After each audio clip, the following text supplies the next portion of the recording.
Hello everyone, welcome to this video. Today I'm showing you how to remove a graphics card.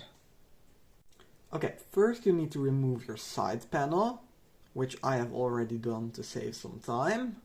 And then you need to remove this clip or bracket or whatever it is on your PC, because every PC has a different one.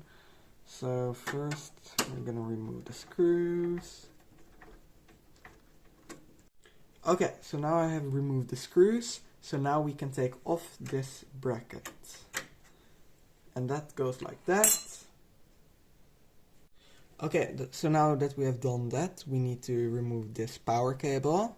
It has a clip here, where my thumb is now, and you need to press that in and then drag up. It can be a bit difficult sometimes. So I'll cut and yeah. Okay, so I've removed the cable, and that can be kind of hard, but it should be doable.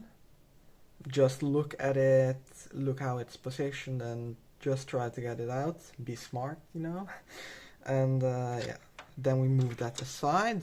Then you can see this tiny black clip here, which I'm touching now. And you need to pull and then take the graphics card out like that. And now you have your graphics card out. Hope you enjoyed this video, and yeah, stay tuned for new videos. Bye!